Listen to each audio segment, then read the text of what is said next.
नमस्कार। स्वागत है आपका फिर से हमारे इस एपिसोड में जिसका नाम है भारत की बात, आपके साथ और हमारे साथ। तो आज हम फिर से एक नई जो सामाजिक कुरीति है उस पे आज हमारा प्रहार होगा और वो है दहेज प्रथा। तो मैं मैम आज शुरू करना चाहूँगा कि ये दहेज रूपी दानव जो है सो किस प्रकार समाज को कलंकित कर रहा है, आप इस पर थोड़ा प्रकाश डालिए। बहुत बड़ा दानव है समाज में जो दहेज है सो। बहुत अच्छा आपने एक टॉपिक निकाला। अभी तो शादी की सीजन चल रही है और मैम अभी भी हमारे कई दोस्तों की शादी हुई और आप भी शादी, और आप सब अभी शादी को एंजॉय कर रहे होंगे।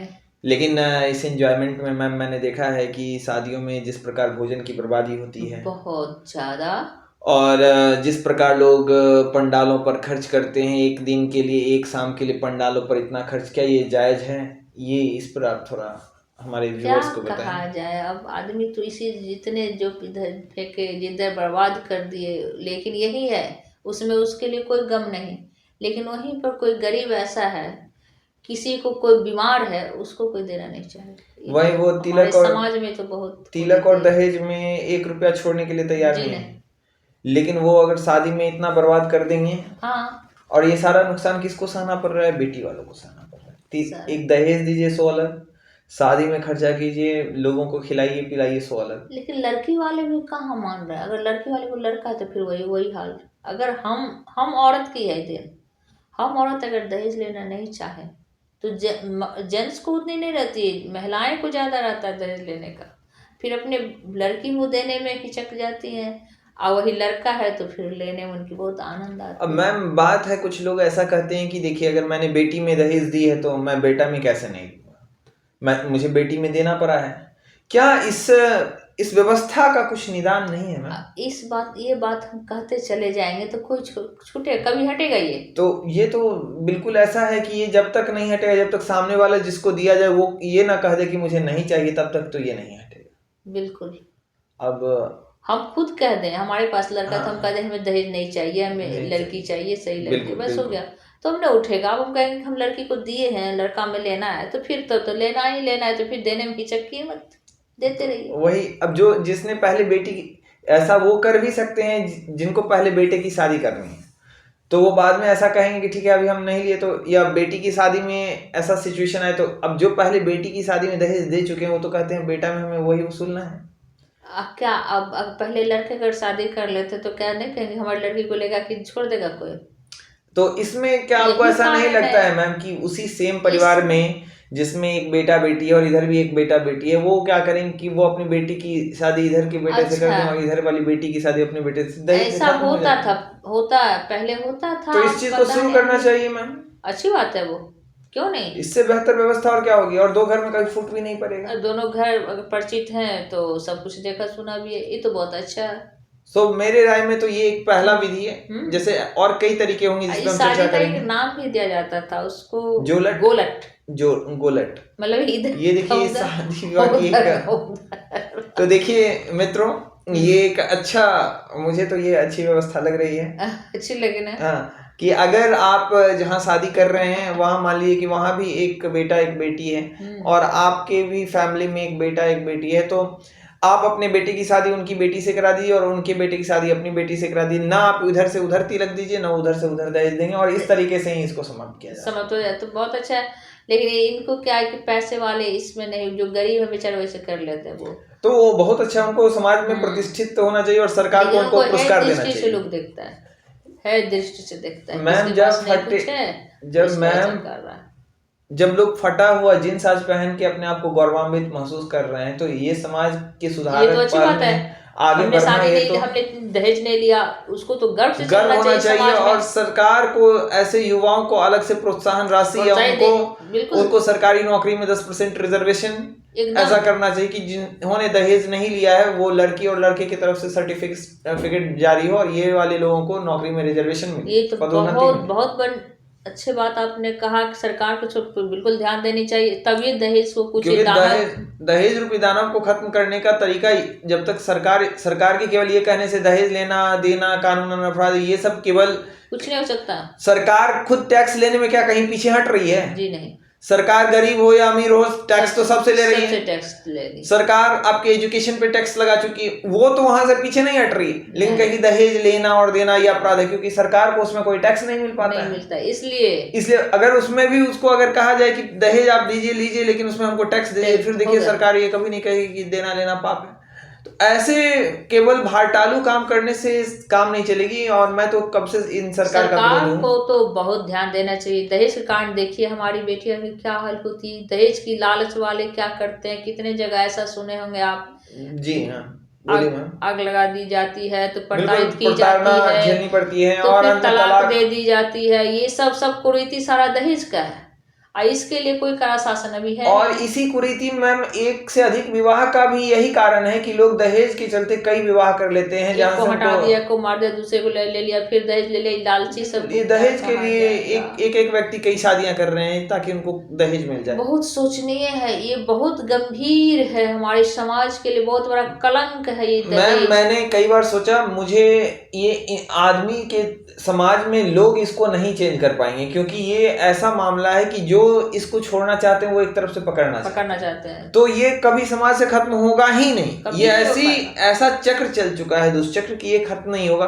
सरकार जब तक इसमें कुछ इंसेंटिव और ये नहीं करेगी तब तक नहीं होगा, क्योंकि सरकार जो कह रही है कि दहेज नहीं लेना चाहिए, दहेज नहीं देना चाहिए, अगर आप उनके बेटे की शादी में जाएंगे, जो मंत्री हैं, जो खुद पुलिस प्रशासन में है, वो खुद दहेज, जो IAS IPS हैं वो खुद दहेज ले रहे हैं, और लोगों को यही समझा रहे हैं कि आपको दहेज नहीं लेना चाहिए, दहेज लेना और देना कानून अपराध है। तो कानून के रक्षक जब ये चीज पालन नहीं कर रहे हैं, तो वो दूसरों से क्या पालन करवाएंगे। ये समाज और ये जो सरकारी व्यवस्था इतनी रद्दी स्थिति में पहुंच चुकी है कि जो नियम है वो केवल नियम आम पब्लिकों के लिए बस बस बस, सरकार के लिए कोई नियम, वो बिना हेलमेट चल सकते हैं, बिना इंश्योरेंस की उनकी गाड़ी चलेगी, बिना वो ट्रिपल लोडिंग चल सकती है, सब। मैंने पुलिस को, मैं आपको बता रहा हूँ, मैंने पुलिस की गाड़ियों को, जो पुलिस बाइक चलाते हैं उस पे 3-3 लोग लद के जाते हैं, उनको कोई पकड़ने वाला नहीं, बिना हेलमेट के चलते हैं पुलिस। पब्लिक उसको घेर लेनी चाहिए थी, पब्लिक उसको घेर के उतार के और पहले वहीं पीटिए जूते चप्पल से, और दूसरे जब चीन जाए तो उसे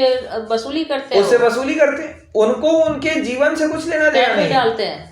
अगर इतना ही जीवन से लेना देना होता तो सरकार हेलमेट रखती, और जो जनता हेलमेट नहीं पहन के जाती, फाइन तो करने के साथ साथ उनको हेलमेट भी देती, देना चाहिए, बिल्कुल। हाँ, लेकिन फाइन वो लेंगे 1000-5000 फाइन करेंगे, लेकिन आपको देंगे एक पुर्जी की ये आपका चालान कट गया। ये तो सरकार की बहुत गलत पॉलिसी है। सरकार केवल और केवल पैसा आपसे ठगने का और चूसने का काम कर रही है। बता रहे हैं, ये बात चला तो मुझे भी याद आ गई, नशा मुक्त आप क्या कर रहे हो? नशा फैक्ट्री बंद करवाए हो, नशा को साफ बंद कर दो ना।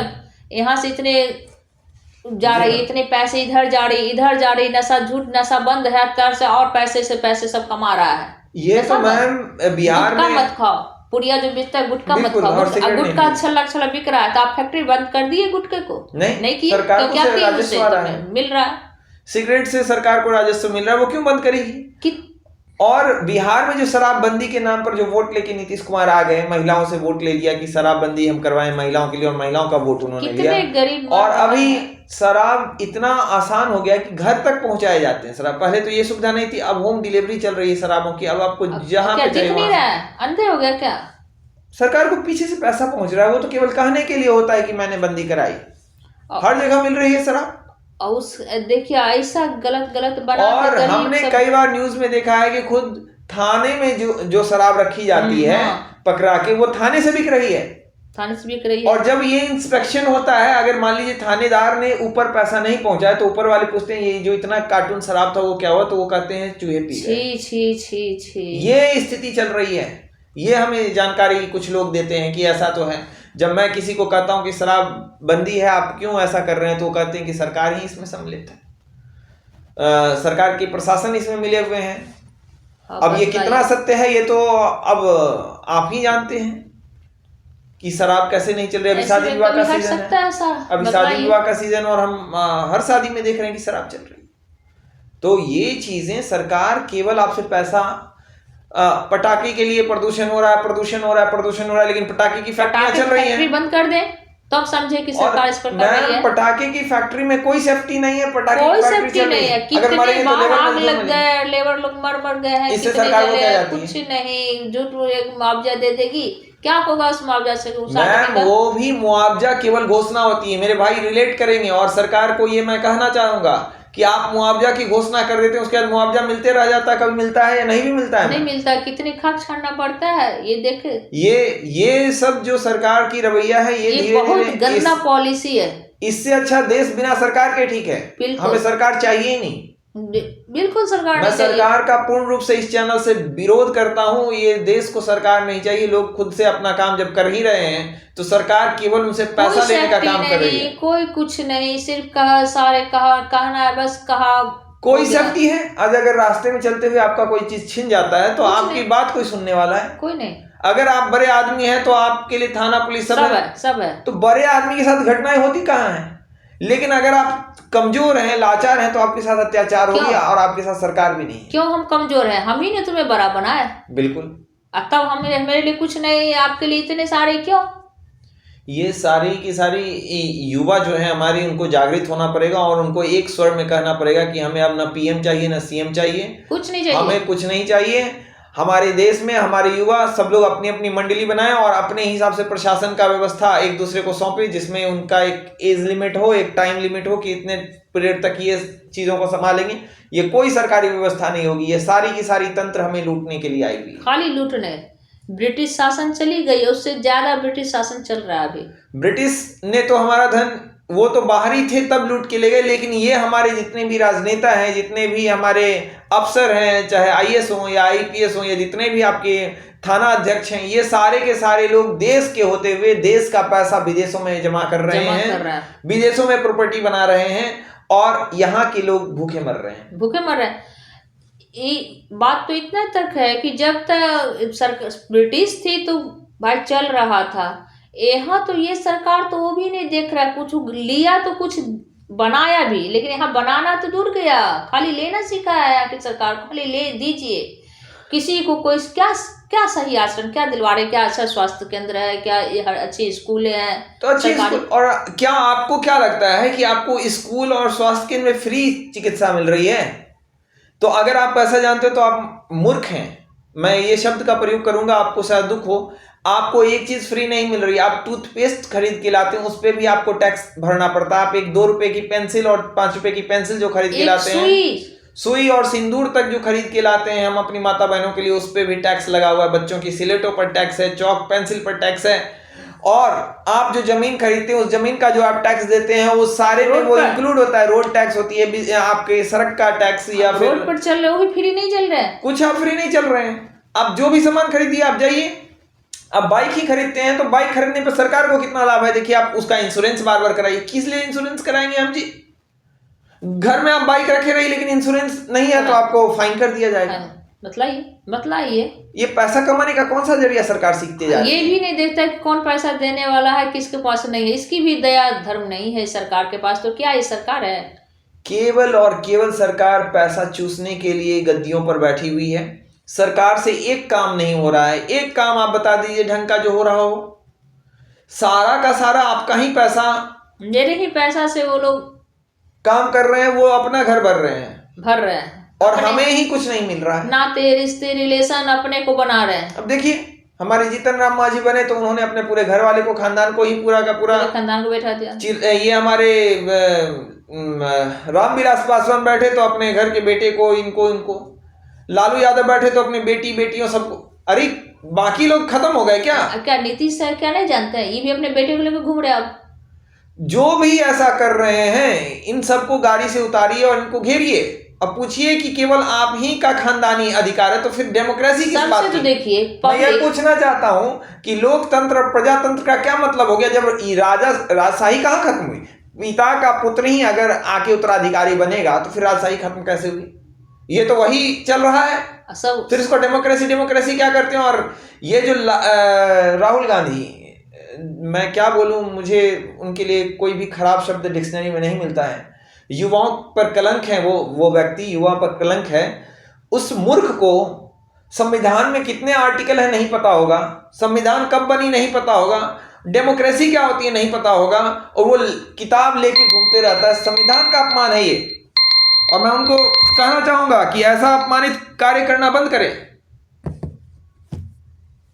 तो ये हमारे देश की जो व्यवस्था चल रही है, ये बिल्कुल बहुत लचरा हुआ व्यवस्था है। बिल्कुल। एक देखिए, कोई अगर मंत्री संतरी निकल रही रोड पर, सारा रोड खाली। क्यों? क्यों? तो क्या मंत्री संतरी को सबसे पीछे जाना चाहिए।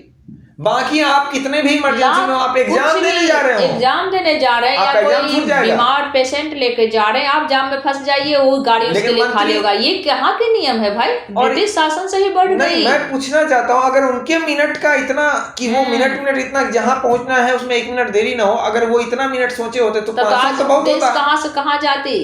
तब तो 5 साल कितना वक्त होता है, लेकिन उनको 15-15 साल 20-20 साल किए हुए में उनसे कुछ नहीं हो रहा है। तो ऐसी सरकार को जल्द से जल्द जो है सो गद्दी से घसीट के नीचे उतारिए। ऐसे वोटिंग से उतारने की और अगले बार की इंतजार करने की जरूरत नहीं है। एक मोदी जी और योगी जी क्या कर देंगे? और केवल मोदी और योगी के भरोसे सब खिंचा रहा है, उसी के बल पर सब खिंचा रहा है। योगी जी ने अच्छा कार्य किया है यूपी में, बहुत अच्छे किए वो। मोदी जी अपने जगह पे पीएम का सही कार्य निभा रहे हैं, लेकिन बाकी नेता कुछ नहीं। बाकी नेता तो बस तुष्टीकरण की राजनीति कर रहे हैं। तो मैं ये कहना चाहूंगा, और योगी मोदी जी भी कुछ जगहों पे अभी नहीं काम कर पा रहे हैं। अभी मोदी जी कहाँ शिक्षा में कुछ कर पा रहे हैं? ये तो बिल्कुल सही है कि शिक्षा में अभी भी उनकी पकड़ नहीं आई। रोजगार कहाँ ले पा रहे हैं? शिक्षा में पकड़ आती तो शिक्षा में आरक्षण नहीं रहती। आरक्षण हर चीज में दीजिए, शिक्षा और स्वास्थ्य, इसमें कभी भी आरक्षण की जरूरत नहीं है। आरक्षण केवल आर्थिक स्थिति को देखकर होनी चाहिए। ये जातिवाद को देखकर आरक्षण देने की प्रथा खत्म कब होगी इस देश की? इस देश को एकजुट करना है या हमें तोड़ना है? तो ये सारी चीजें हैं। आज तो मैम हमने टॉपिक विवाह से शुरू की थी, लेकिन ये टॉपिक फिर से, क्योंकि बात ऐसी है कि आपके हर एक कार्यों में सरकार जुड़ी हुई है, और मैं यही कहना चाहूंगा कि सरकार देश को, पहले देश अंग्रेजों का गुलाम था, आज सरकारों का गुलाम हो गया है। हम सब आज नेताओं के गुलाम हैं, और हमें इस गुलामी से अब मुक्ति चाहिए। हमारे इस चैनल का यही मंत्र है कि अब हम स्वशासन, खुद का शासन हमारा खुद का होगा, क्योंकि सरकार ना हमें न्याय दिला पा रही है।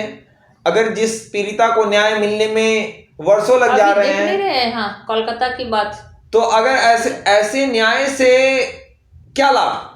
आप मुझे बताइए, क्यों इतना कोर्ट कचहरी में हम जजों को पैसा दे रहे हैं? क्यों उनको पेंशन, उनको इतनी सुविधाएं क्यों दी जा रही हैं? कुछ नहीं, बैठ के जो सरकारी तंत्र पर बैठ के वो बैठे बैठे खाएं, और जो बेचारे जो बना के भेज रहे हैं वो चीज बवाते चले जाए। ऐसे न्याय को आप अपने पास रखिए। ये न्याय उस अन्याय से भी बुरा है। जब व्यक्ति खड़ा है, किसी की जान चली गई और आप अभी तक न्याय प्रक्रिया में ही लगे हुए हैं, तो शर्म है। चुल्लू भर पानी में भी डूब के मरना आपके लिए कम बात होगी, क्योंकि वो पानी भी आप व्यर्थ करने योग्य नहीं है। तो मैं यही कहना चाहूंगा कि हम तो शादी से शुरू किए थे, लेकिन ये सरकार जो है सो निकम्मी सरकार हर टॉपिक में घुस जाती है। अब क्या करें? करना ही पड़ जाता है। इतनी लचरा व्यवस्था देख के तो क्या कहें। हर समय सरकार क्या चीज, बिल्कुल सही कह रहे हैं कि लोग अपने करें। आप सरकारी नौकरी क्या कर देगी? देखो, ऐसा मत दो, रख लो अपने घर में। 1-2 बच्चों को आप देते हैं, 100 बच्चों में से 2 बच्चे नौकरी कर रहे हैं, धान में लोग क्या करेंगे? हमारे युवा मूर्ख हैं जो सरकारी नौकरी के लिए भटकते रहे हैं। अरे जितना उसके मेरे बाहुबल में जितनी शक्ति है ना, उससे क्या नहीं कर लेगा वो। अभी तक वो आंख नहीं खोला, आंख खुले वो देखे। सरकारी नौकरी सरकार हमारी नीति को फायदा लेती है। वोट जब आती है तो नौकरी दिखा कर लेती है। क्या कुत्ते समझ गए क्या युवा?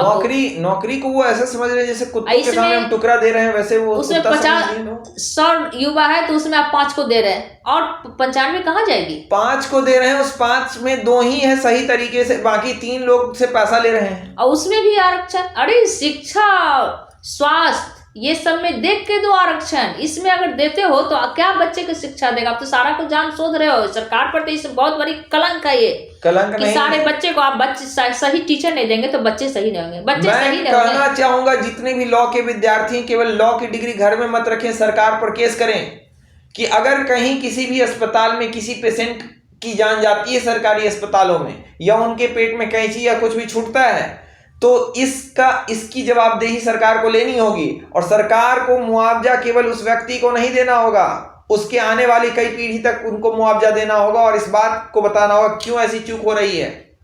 सरकार या तो इस्तीफा दे। आरक्षण की है, आरक्षण दे। हमारे लॉ के विद्यार्थी क्या कर रहे हैं? आप देखिए, किसी को 90% भी मार्क्स है तो उसे नहीं होगा, आज 60% उसे कर देते। ये क्या है भाई? ये कोई नीति है? ये कोई नीति है? मैं आह्वान करता हूँ, मैं उन सभी लॉ के विद्यार्थी को आह्वान करता हूँ कि PIL जैसी चीजें जो पब्लिक लिटिगेशन इंटरेस्ट है, आप फाइल दायर कीजिए, पिटीशन दायर कीजिए और सरकार पर सीधा केस डालिए कि वो जो आरक्षण और इक्वलिटी के खिलाफ जो जा रहे हैं, क्योंकि संविधान में इक्वलिटी की जो बात की गई है या तो फिर वो खत्म होनी चाहिए और नहीं तो वहां पे ये सुधार होना चाहिए। आरक्षण 10 वर्षों के लिए मिला था, आज अब 80 वर्ष होने जा रहे हैं देश आजादी को। और अगर अभी भी देश को बैसाखी की जरूरत है तो इसका मतलब कोई सरकार ने आके कुछ नहीं किया। आप निकम्मे हैं तो आप गद्दी छोड़िए। अगर आप आरक्षण के ही बल से आगे बढ़ा रहे हैं देश को, आरक्षण तो के आप बल पर ही सरकार बनना चाहते हैं, आरक्षण देंगे सरकार बनेंगे। जातिगत जनगणना बताइए। आप सही काम करेंगे तो क्यों नहीं आपको मिलेगा? आपको आरक्षण क्या जरूरत है कि आप आरक्षण के लोग पर और कहेंगे और कह रहे हैं कि देश एक होगा, हम एक होंगे तो नेक बनेंगे। मैं पूछना चाहता हूं, जातिगत जनगणना कैसे आपने करवा दी? जब एक बनेंगे नेक बनेंगे तो जातिगत आप, यहाँ लोग जाति को खत्म करने पर, जाति के बाद हम धर्म पे बढ़ते कि धर्म को हम खत्म करते। यहाँ धर्म की बात तो दूर, जाति में एक धर्म के लोगों में भी आप बंटवारा कराने पर तुले हुए हैं। ऐसी घिनौनी राजनीति को आप बंद कर दीजिए, अपनी इस घिनौनी राजनीति। देखिए सर, इससे अच्छे तो हमें ब्रिटिश सरकार थे, क्योंकि वो तो ये था ना कि वो तो जो गलत देख रहा था उसको सही कर रहा था। जैसे सती प्रथा हुआ। नहीं, इस मामले में तो ठीक है मैम, आपने कहा ब्रिटिश ने कई कुरीतियों को सुधारा, सती प्रथा को सुधारा, ठगी प्रथा को सुधारा, कई प्रथाएं जो थी, बाल विवाह को सुधारा गया, विधवा पुनर्विवाह किया गया, तो उसने तो कई चीजें सुधारी। लेकिन हमारी इस सरकार ने क्या किया? कुछ नहीं, सिर्फ पढ़ने पर है, सिर्फ घोषणा होती है बस, इसके अलावा कुछ नहीं। तो मैं ये कहना चाहूंगा कि अपनी जो आप ये कहते हैं कि एक बनेंगे नेक बनेंगे, सारे पब्लिक सुन रहे हैं, ये सब जो स्लोगन है मोदी जी, ये सब कहना बंद कीजिए। ये सब स्लोगन देके आप जो सोच रहे हैं कि महात्मा गांधी ने कभी कुछ कह दिया तो उनका नाम अभी तक उस स्लोगन रटा जा रहा है। आने वाले समय में ये जो परीक्षा की जो नीति बनाई गई है, ये सारी बदलेगी, तो आपके ये स्लोगन काम नहीं आएंगे। एक बनेंगे नेक बनेंगे, आप जो एक बनने की बात है। 1 मिनट, हमारी हिस्ट्री जो है, इतिहास है, उसमें हम अपने परवावे दादा पर, अपने कुल के जो आगे से आगे पीढ़ी जो पीछे चले गए उनको न याद करो। अब मरे हुए जो मर गए उनके ये बाबर कहाँ जन्मा, उसका अकबर कहाँ है, उसके फादर कौन, तो उसके मम्मी कौन, इससे क्या मिलेगा?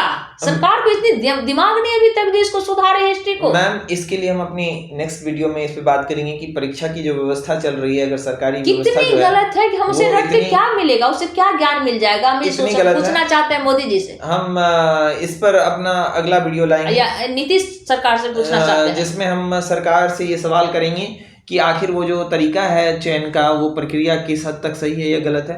आज का मैम हमारा जो टॉपिक था, जिसमें हम बात कर रहे थे शादी विवाह में, तो हम तो पॉलिटिक्स में हम आप जानते हैं कि सरकार जो नीति अपना रही, किसी को भी गुस्सा आएगा। लेकिन मैं यहाँ कहना चाहूँगा शादी विवाह पे कि जो तिलक, ये जो दहेज वाली प्रथा है, ये समाज में बंद नहीं हो पाएगा, क्योंकि एक व्यक्ति खर्च करेगा और वहाँ पे उनको प्रतिष्ठा मिलेगी तो दूसरे व्यक्ति मांगेंगे ही। ये ह्यूमन नेचर है मैम, जिसको मिलेगा वो लेगा ही। ये तब तक बंद नहीं होगी जब तक सरकार इस पे ये नहीं पहल लाती कि जो व्यक्ति शादी में कुछ भी नहीं लेंगे उनको सरकार की तरफ से नौकरी दी जाएगी, उनको प्रेफरेंस या उनको कोई फ्लैट दिया जाएगा। ऐसे सरकार उनको आरक्षण आप दीजिए, बाकी लोगों को आरक्षण से हटाइए और ऐसे सही काम जैसे जनसंख्या में कर दें कि जिनके पास एक बच्चे उनको आरक्षण मिलेगा, या फिर ऐसा कर दें कि जो दहेज नहीं, जो कुरीति है उसको हटाने के क्रम में ये आरक्षण रूपी चीजों का उपयोग करके समाज में सुधार लाना चाहिए। अब जो आरक्षण वो जहां दे रहे हैं वो केवल कुरीति को बढ़ावा दे रहा है। बिल्कुल, जो आर्थिक स्थिति से उनको आरक्षण है उनको चाहिए। आर्थिक स्थिति से जो डमाडोल है वहां उनको केवल आर्थिक मदद की जाएगी, उनको ये क्या कहते हैं, मेरिट में नहीं। मेरिट मतलब हमारे सरकार इतने मोदी जी को इतना समझते हैं, लेकिन मोदी जी इस पर ध्यान नहीं दे रहे कि मेरिट में कहीं आरक्षण होनी चाहिए। चलिए, तो शिक्षा और स्वास्थ्य में तो कभी भूल कर भी आरक्षण नहीं देनी चाहिए अगर सही डॉक्टर नहीं है। आज की इस टॉपिक में हम इसको यहीं कवर करेंगे और अगली जो हमारी टॉपिक होगी उसमें हम इस बात को लेके आएंगे कि किस प्रकार जो है सो सरकार की ये जो बेवकूफ नीति है उसको हम कैसे सुधारें। तो दर्शकों, आज हम आपसे यहीं पे विदा लेते हैं। जय जय हिंद। हिंद।